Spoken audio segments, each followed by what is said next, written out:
Bem, o próximo cara aqui é quando a gente usa break, né? Você fala, pô, você falou que o break é opcional lá, mas eu tenho que usar mesmo, apesar de ser opcional, quais são as recomendações, né? A ideia é que você use break quando você realmente quer que ele pare a execução do teu código e não pule para as próximas comparações, né? Então ele chega aqui, parou de comparar, pula para o próximo. Isso é útil quando você tem vários cases que executam os mesmos trechos de código, ou seja, a mesma sequência de comandos. Esse aqui é um caso novo, né, que eu acabei não falando antes, mas a gente vai acabar mostrando um exemplo, que você pode agrupar vários cases e fazer eles executarem o mesmo trecho de código aqui, a mesma linha de comando. Mesma linha de comando, não, mesmo comando. Até vou falar também um pouquinho mais para frente do continue, mas assim, eu não vou gastar tempo só para falar do break continue, né? Eles vão acabar sendo usados dentro de while e do while. Então, a gente acabar explicando rapidinho ali, Beleza. relembrando. Mas no caso aqui, o break ele é usado realmente para parar um comando ou uma estrutura de comparação, vamos dizer assim, uma estrutura de repetição no caso de for, while e do while. Então, nesse caso, vamos pegar um exemplo aqui. Ele está usando uma variável animal, que eu coloquei o valor dela como dinossauro. A gente está fazendo a comparação desse animal aqui com vários casos. Então, se esse animal for uma vaca, ou for uma girafa, ou for um cachorro, ele vai executar a linha que é um animal atual, ou seja, um animal que ainda não foi extinto. E aí a gente dá um break. Então, chegou nesse momento aqui, ele identificou que é vaca, girafa ou cachorro, ele executa esse cara e já pula fora do laço aqui, ó. Do laço não, desculpa, do switch. Aí agora, se a gente for comparar esse animal aqui, ele não for vaca, nem girafa, nem cachorro, ele já vai pular para o próximo case. O próximo case é dinossauro. Fala, pô, é dinossauro? É. Então ele vai lá, imprime esse dinossauro aqui na tela com console log e dá um break também para sair. Então ele nem executa mais nada aqui para baixo. Se ele não passar por nenhuma dessas condições, ele entra no default. Ah, beleza, mas qual que é o uso do break aí? Você só vai usar break quando você quer que quer que ele pare a comparação que ele está efetuando no momento, tá? Então você viu, já é suficiente todo esse conjunto de cases que eu agrupei aqui, imprime o valor e já sai fora da estrutura, tá? Então assim, mas tem outro jeito de fazer isso? Tem, você poderia dar um Ctrl C aqui e sair copiando esse trecho de código aqui, bem chato, para todos os casos, tá? Recomendado? Nem um pouco. Você não está usando o princípio aí que a gente usa que a gente chama de DRY, Don't Repeat Yourself. Tá? Não repita trechos de códigos necessários. Então, você viu que esse trecho aqui, e esse aqui, e esse aqui são iguais, é muito mais coerente você agrupe esses caras de forma que eles executem o mesmo trecho de código. Tá? Então, a gente usa break para isso, para ele parar as comparações que estão sendo feitas aí dentro do switch. Vamos executar esse cara, né, para não ficar só com o que eu falei. E beleza, ele identificou aqui que o dinossauro, que é o valor que eu passei para o animal extinto. Se eu passar uma girafa aqui para ele, por exemplo, eu vou falar que a girafa é um animal atual. Perceba que a girafa é o segundo valor aqui que está comparando. Se eu passar vaca, também ele vai considerar que é um animal atual. Beleza? Acredita em mim, eu acabei de executar o código. Hum. E se eu passar cachorro, também é um animal atual. E se eu passar qualquer valor aqui, um morcego, por exemplo, né? O morcego não está previsto na minha estrutura, então ele vai falar que é um animal desconhecido. Ia ficar maior. Putz, vou fazer um if disso aqui, ia demorar um pouco, cara. Você ia fazer, que o Michel tava falando aí, né? If, animal. Eu não vou fazer tudo, tá? Mas só para mostrar exemplos.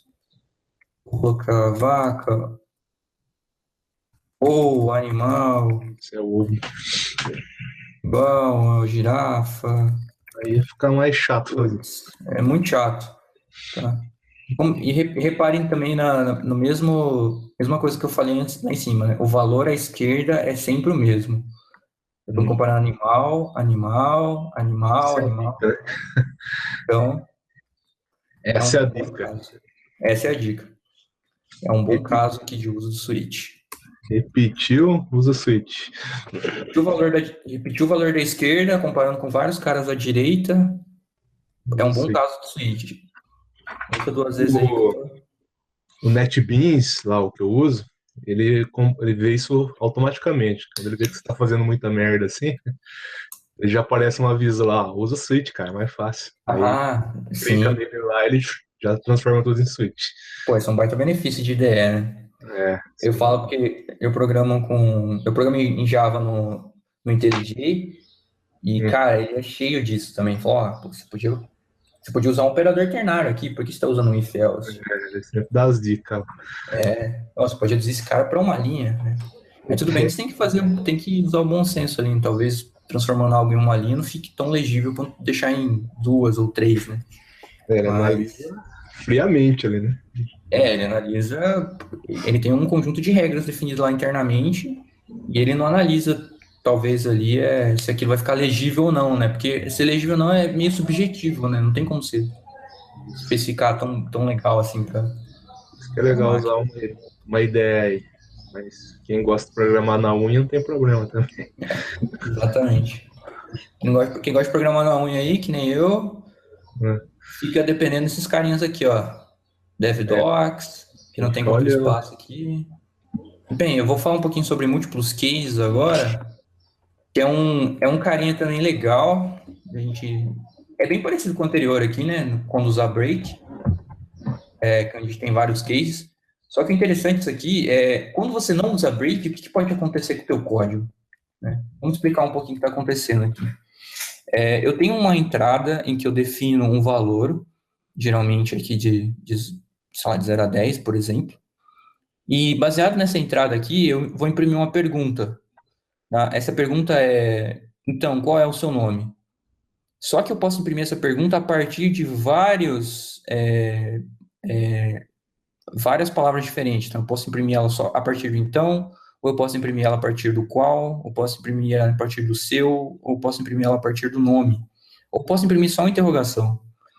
Esse é um exemplo em que, não usando o break, você vai ver que ele continua o fluxo de execução aqui, ó, até o final do bloco aqui, ou até ele achar um break.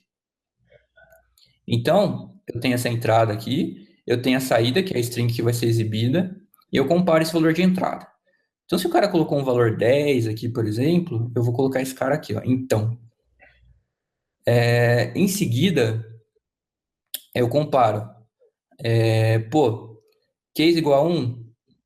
Então eu continuo executando esse trecho aqui. Ah, não é, continuo executando esse trecho aqui, tá? Até ele achar o break desse código. Então vamos executar esse cara aqui para ter um exemplo mais real aqui que está acontecendo.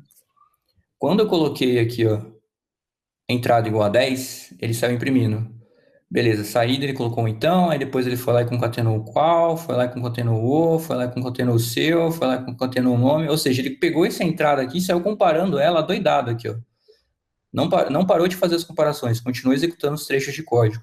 Então, esse pode ser um problema quando você não tem break, tá? Ele sai executando todos os trechos de código que ele acha que está sendo válido aqui, ó. Então, se eu colocar um valor aqui, por exemplo, de 3, ele vai executar a partir desse daqui, ó. Nome, interrogação, tá? Então, pode ser, acabar sendo uma armadilha aí se você não colocar break no teu código. Ele sai comparando e executando os trechos de código aí, adoidado até ele conseguir achar um default da vida, até ele conseguir achar o break do teu código. Então é um caso para ficar esperto. Múltiplos cases, sem break, ficar esperto que ele pode executar vários comandos que satisfaçam a condição para ele. Vai dar erro, com certeza.